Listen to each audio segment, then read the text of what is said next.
अगले कुछ वीडियो में ऐसा करेंगे कि कुछ सर्किट्स को एनालाइज करेंगे, जो सिमेट्री के प्रिंसिपल्स अपन ने देखे पिछले वीडियो में है, उसके बेसिस पे सर्किट्स को सिंप्लीफाई करके और आर इक्विवेलेंट निकालेंगे दो पॉइंट्स के बीच में। अच्छा, इस वाले एग्जांपल में अपन दोनों प्रिंसिपल्स यूज करेंगे एक एक करके, केवल ये देखने के लिए कि किन सर्कमस्टांसेस में है ना कौन सा प्रिंसिपल जो है वो सर्किट को ज़्यादा अच्छे से सिंप्लीफाई कर पाता है ना। वो सर्कमस्टांस पे डिपेंड करता है कि है ना कुछ केसेस होंगे जहाँ पे सेकंड प्रिंसिपल बेटर होगा, है ना, ज़्यादा सिंप्लीफाई कर दे सर्किट को, और कुछ सर्कमस्टांस होंगी जहाँ पे पहला जो प्रिंसिपल है वो सर्किट को ज़्यादा सिंप्लीफाई कर दे। तो इस वाले सर्किट को एनालाइज करते हैं। तो पहले अपन पैरेलल एक्सिस वाला प्रिंसिपल लगाते हैं, सिमेट्री ऑफ पैरेलल एक्सिस। ठीक है, पहले पैरेलल एक्सिस एक बना लेते हैं अपन। ये पैरेलल एक्सिस बना दी। अपने को इक्विवेलेंट रेजिस्टेंस पता करना है ए और बी के बीच में। इसको पॉइंट ए बोल देते हैं, इसको पॉइंट बी बोल देते हैं। ठीक। अच्छा, बाय सिमेट्री है ना, ये तो क्लियर ही है कि वी ए जो है वो वी बी के बराबर, और ऐसा क्यों है ये अपन पिछले वीडियो में डिस्कस कर चुके हैं, तो इसलिए हम दोबारा डिस्कस नहीं कर रहे हैं उसको। ठीक है। अच्छा, वी ए वी बी के बराबर है, पर वी ए और वी बी के बीच में दो रजिस्टर्स हैं, और यहाँ पे आप देखें कि बीच में एक जंक्शन भी है। ठीक है, तो अभी केवल जो एक्सिस ऑफ पैरेलल सिमेट्री को यूज करके हम ये नहीं कह सकते हैं कि ये जो बीच वाला पॉइंट है, सपोज इसको मैं पॉइंट सी बोल देता हूँ, कि वी ए जो है वो वी सी के बराबर भी है कि नहीं, ये हमको मालूम नहीं है ना। हो भी सकता है, ठीक है, पर हम पैरेलल एक्सिस सिमेट्री यूज करके नहीं कह सकते हैं कि ये बराबर है या नहीं। ठीक है, हम केवल ये कह सकते हैं ए और बी बराबर। ठीक, तो हम इन रजिस्टर्स को रिमूव नहीं कर सकते हैं, तो हम क्या करेंगे, ए और बी को कंबाइन कर देते हैं। ठीक है, तो बेसिकली जो नीचे वाला पोर्शन है सर्किट का वो फोल्ड होकर के ऊपर वाले पोर्शन में आ जाएगा। तो ये सर्किट कैसा बन जाएगा, सर्किट जो है वो इस टाइप का बन जाएगा आपका। तो यहां बनाते हैं इक्विवेलेंट सर्किट। ठीक है, ये तो ये जो लाइन है सो है, ठीक है, पॉइंट सी, फिर यहां से, और ये आ गया ये पॉइंट ए और ये पॉइंट बी। ठीक है, अब ये वाला पॉइंट ए है, तो ये तो आपका एग्जिस्टिंग रजिस्टर है जो ये आर। ठीक है, और इस पॉइंट बी को भी हम यहीं पे ले आए, तो ये ए कॉमा बी हो गया। ठीक है, तो ये वाला जो रजिस्टर है, ये वाला रजिस्टर है ना, जो मिरर इमेज वाले रजिस्टर्स हैं वो सब पैरेलल में हो जाएंगे। इसको फोल्ड करके ऊपर करेंगे तो मिरर इमेज वाले सारे रजिस्टर पैरेलल में हो जाएंगे। तो बेसिकली इसको मैं ग्रीन में इसलिए बना रहा हूं ताकि ये क्लियर रहे कि ये नीचे से आया, नीचे वाले पोर्शन से आया, ये भी आर। ठीक है, अब ये रजिस्टर तो यहाँ पे पैरेलल था। ठीक है, और ये वाला रजिस्टर नीचे से ये इसके पैरेलल हो गया, देख रहा है। और इस वाले ब्रांच में ये रजिस्टर यहाँ पहले से एग्जिस्ट कर रहा है, और नीचे से ये वाला रजिस्टर फोल्ड होकर के आ गया। ठीक है, तो अब इसको भी यदि हम सिंप्लीफाई कर दें, है ना, ये भी 1 डिग्री सिंप्लीफिकेशन तो सीधा ही हो जाता। तो क्या सिंप्लीफिकेशन हो गया, ये आर तो है ही, और ये आर, इसमें तो कोई सिंप्लीफिकेशन हुआ नहीं। बाकी ये जो 3 रजिस्टर्स हैं, है ना, जो मैं यदि पॉइंट लिख दूं तो पॉइंट 1, 2, 3 और 4, तो पॉइंट 1 और 3 के बीच में, 1 और 3 के बीच में जो इक्विवेलेंट रेजिस्टेंस हो गया वो कितना हो गया, R/2 हो गया। ये तो R का R ही था। ठीक है, यहाँ कितना बच गया, ये भी R/2 बच गया, और यहाँ कितना हो गया, ये भी R/2 रह गया। ठीक है, और ये पॉइंट बी। तो अब आप देखें, जैसे केवल इस पैरेलल एक्सिस को यूज करके अब इसका फर्दर सिंप्लीफिकेशन जो है वो पॉसिबल नहीं है, ठीक है। तो अब इसको सॉल्व करने के लिए हमको क्या करना पड़ेगा, हम किरचॉफ लॉ लगाएंगे और उसके बाद में मतलब ये इक्वेशन अपने को लानी पड़ेगी, V A B is equal to जो भी यहाँ से आई आ रहा है current, I into R equivalent, मतलब ये आर इक्विवेलेंट वाली जगह पे जो भी टर्म आएगी वो बेसिकली आर इक्विवेलेंट होगी, ठीक है। तो हम एक तरह से ये कह सकते हैं कि भाई पैरेलल एक्सिस से सर्किट तो थोड़ा सिंप्लीफाई हो गया, ऑब्वियसली इससे तो ज्यादा सिंप्लीफाइड है ये वाला सर्किट, ठीक है, बट उतना ज्यादा क्लैरिटी नहीं आई, है ना, उतना ज्यादा मतलब हमको फाइनल आंसर चाहिए था, यदि आ जाता फाइनल आंसर तो बहुत अच्छा था, है ना, वो नहीं हो पाया, ठीक है। अब परपेंडिकुलर एक्सिस यूज करते हैं जरा, तो ये डायग्राम है, तो इसमें पहले मैं परपेंडिकुलर एक्सिस ड्रॉ कर लेता हूँ।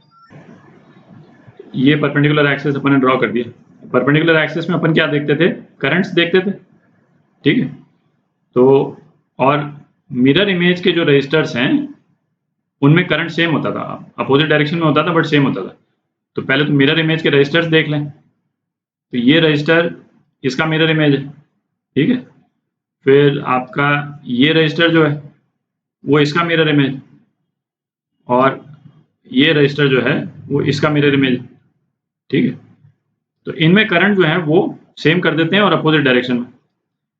अच्छा, आप वैसे चाहें तो इन तीनों रजिस्टर में I1, I2, I3 भी लिख सकते हैं हम, बट ये वाला R जो है वो इस वाले R का सिमेट्रिकल रजिस्टर है ना, हमने पैरेलल एक्सिस में देखा था ये दोनों रजिस्टर्स जो हैं वो सिमेट्रिकली प्लेस्ड हैं।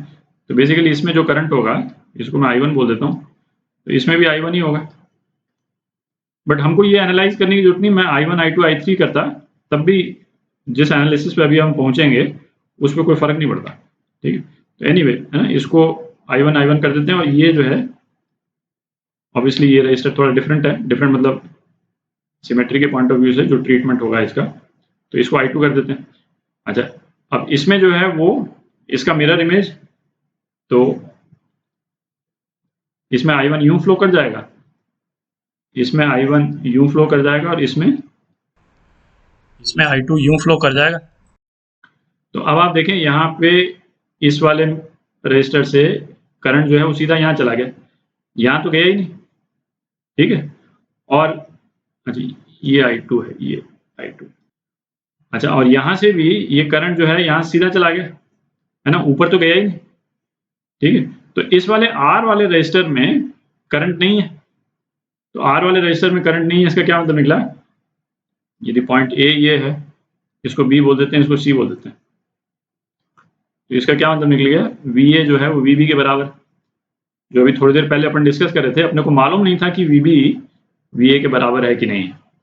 अच्छा, अपन ने BA लिया था और इसको C लिया था, चलिए इसको C कर देते हैं, तो VA जो है VC के बराबर है ना, तो VA VC के बराबर निकल गया, तो इसको ये रजिस्टर हमारा हट जाएगा, ठीक है, इसको हम हटा सकते हैं, कोई फर्क नहीं पड़ता।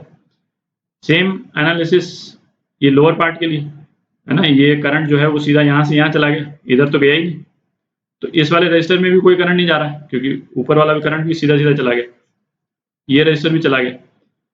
तो अब इस वाले केस में यदि परपेंडिकुलर एक्सिस यूज करने में जो इक्विवेलेंट सर्किट जो है वो काफी ज्यादा सिंप्लीफाई हो गया, आप देख रहे हैं ए और बी, ये रजिस्टर आर और ये रजिस्टर आर, और फिर उसके बाद में ये रजिस्टर आर और ये रजिस्टर आर, यही रह गया बस केवल, ठीक है। और हर एक का रेजिस्टेंस जो है वो आर हो गया, ठीक है। तो 2R के 3 रेजिस्टेंसेज हो गए जो कि हमारे पैरेलल में है, ठीक है। तो R इक्विवेलेंट कितना हो जाएगा, 1/2R plus 1/2R plus 1/2R, ठीक। तो इसको आप सॉल्व करें तो R इक्विवेलेंट कितना हो गया, तो R इक्विवेलेंट 2R/3 हो गया, ठीक है। तो आप देख रहे हैं इस वाले केस में जैसे जो परपेंडिकुलर एक्सिस थ्योरम था वो सर्किट को ज्यादा सिंप्लीफाई कर देता है, जरूर नहीं है हर केस में ऐसा ही हो, बट इस केस में डेफिनेटली ऐसा है। तो इस एग्जांपल से कुछ लेसन्स ड्रॉ करते हैं कि किन केस में हमको परपेंडिकुलर एक्सिस लगाना चाहिए, किस में पैरेलल, क्योंकि कई केसेस में दोनों लग सकते हैं, ठीक है। तो बेसिकली उसमें पॉइंट ये निकल के आता है कि हम क्या पता करते हैं, इक्विवेलेंट पोटेंशियल के पॉइंट्स पता करते हैं, ठीक है। और इक्विवेलेंट पोटेंशियल के यदि पॉइंट्स जब हमको पता हो जाते हैं तो दो ही एक्शन हम लेते हैं बेसिकली, है ना। या तो कंबाइनिंग इक्वी पोटेंशियल पॉइंट्स, या तो उनको कंबाइन कर देते हैं, ठीक है, जैसे इस केस में अपन ने किया था, है ना। इक्वी पोटेंशियल का ए और बी जो है इक्वी पोटेंशियल पॉइंट्स हुए, हमने ए को उठा करके बी पे रख दिया, ठीक है, ए को उठा के बी पे रख दिया तो ये हो गया। और उसके बाद में मिरर इमेज वाले जितने रजिस्टर हैं वो सब पैरेलल में हो जाते हैं, जैसे पैरेलल में अपन ने दिखाया यहाँ पे, और उस तरह से हम करते हैं। तो एक एक्टिविटी, लाइन ऑफ एक्टिविटी हमारी ये रहती है, और दूसरी लाइन ऑफ एक्टिविटी क्या रहती है कि यदि इक्वी पोटेंशियल पॉइंट्स के बीच में एक रजिस्टर हो, है ना, जैसे ए और सी और बी, है ना, तो उसमें removal of resistor with no current, उस रजिस्टर को हम हटा देते हैं जिसमें करंट नहीं फ्लो कर रहा है। तो उसके लिए हमको दो इक्विपोटेंशियल पॉइंट चाहिए जिनके बीच में, जो इक्विपोटेंशियल पॉइंट चाहिए जिनके बीच में एक रजिस्टर हो, दो नहीं एक रजिस्टर हो, ठीक है। मतलब दो रजिस्टर भी हो तो दोनों सीरीज में हो, बीच में कोई जंक्शन ना हो, ठीक है। जैसे यहाँ पे हम पैरेलल एक्सिस से हम ये डिराइव नहीं कर पा रहे थे कि सी जो है वो सेम पोटेंशियल पे है कि नहीं, इवेंचुअली निकल गया, वो एक अलग बात है, पर इस प्रिंसिपल से हम नहीं डिराइव कर पा रहे थे, ठीक है। तो अब आप देखें इन दोनों में से जो ये वाला जो है, जो सेकंड वाला जो प्रिंसिपल है वो ज्यादा पावरफुल है। किसी भी सर्किट में से हम कोई एलिमेंट ही हटा दें, है ना, वो सर्किट जो है वो मतलब काफी ज्यादा सिंपल हो जाता है, ठीक है। तो जहां पे भी ये मौका हमको मिल जाए कि रजिस्टर हटाने का मौका मिल जाए तो हमको वो वाला प्रिंसिपल यूज करना चाहिए।